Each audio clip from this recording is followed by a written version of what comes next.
बांग्लादेश में अब एक नया विवाद शुरू हो गया है। शेख हसीना सरकार के पतन के बाद बांग्लादेश में अब राष्ट्रगान आमार सोनार बांग्ला को लेकर विवाद शुरू हो गया है। कट्टरपंथी से बदलने की मांग कर रहे हैं। बांग्लादेश जमाते इस्लामी के पूर्व अमीर गुलाम आजम के बेटे अब्दुल्लाहियल अमान आजमी ने देश के राष्ट्रगान और संविधान में बदलाव की मांग की है। अमान आजमी ने इसी हफ्ते की शुरुआत में कहा, मैं राष्ट्रगान का मामला इस सरकार पर छोड़ता हूं। हमारा वर्तमान राष्ट्रगान हमारे स्वतंत्र बांग्लादेश के अस्तित्व के विपरीत है। ये बंगाल विभाजन और दोनों बंगालों के विलय के समय को दर्शाता है। दो बंगालों को एकजुट करने के लिए बनाया गया राष्ट्रगान एक स्वतंत्र बांग्लादेश का राष्ट्रगान कैसे हो सकता है? इस तरह का सवाल अमान आजमी ने पूछा। ये राष्ट्रगान 1971 में भारत द्वारा हम पर थोपा गया था। कई गीत राष्ट्रगान के रूप में काम कर सकते हैं। सरकार को एक नया राष्ट्रगान चुनने के लिए एक नया आयोग बनाना चाहिए। उनके इसी बयान के जवाब में बांग्लादेश के धार्मिक मामलों के सलाहकार MFM खालिद हुसैन ने शनिवार को कहा कि अंतरिम सरकार की बांग्लादेश के राष्ट्रगान को बदलने की कोई योजना नहीं है।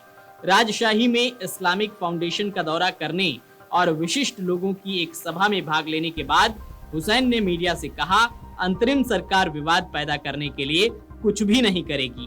धार्मिक मामलों के सलाहकार AFM खालिद हुसैन ने कहा कि पड़ोसी देश के रूप में बांग्लादेश भारत के साथ मैत्रीपूर्ण संबंध चाहता है। खालिद हुसैन ने कहा कि हमने भारत में अपनी क्रिकेट टीम पर हमलों की खबरें सुनी हैं। चूंकि बांग्लादेश क्रिकेट बोर्ड BCB प्रभारी हैं, इसलिए वे आवश्यक कार्रवाई के बारे में निर्णय लेंगे। मस्जिदों, मंदिरों और धार्मिक स्थलों पर हमलों को जघन्य बताते हुए हुसैन ने कहा, पूजा स्थलों पर हमला करने वाले मानवता के दुश्मन हैं, वे अपराधी हैं और उन पर मौजूदा कानूनों के तहत मुकदमा चलाया जाएगा। हुसैन ने आगे कहा कि स्थानीय नागरिक और मदरसा छात्र दुर्गा पूजा के दौरान मंदिरों की सुरक्षा करेंगे ताकि किसी भी हमले या तोड़फोड़ को रोका जा सके। उन्होंने कहा, मदरसा छात्र कभी भी आतंकवाद में शामिल नहीं थे। ये पिछली सरकार द्वारा किया गया दुष्प्रचार और साजिश थी। सलाहकार ने कहा कि सरकार बदलने के बाद हिंदू समुदाय के कुछ सदस्यों के घरों पर हमले हुए हैं, जैसे कि मुस्लिम घरों पर हमला किया गया था और इसे अलग तरीके से नहीं देखा जाना चाहिए।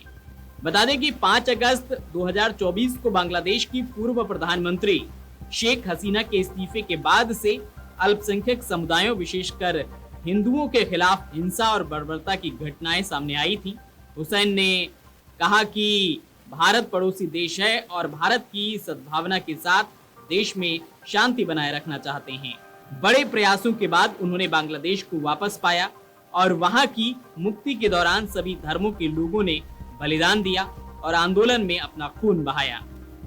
वे इसे बर्बाद नहीं होने दे सकते हैं। हालांकि यूनुस सरकार की ओर से दिए गए आश्वासनों के बावजूद बांग्लादेश में हिंदुओं पर रोजाना हमलों की खबरें आ रही हैं, क्योंकि कट्टरपंथी इस्लामी समूह विचारधारा फैला रहे हैं।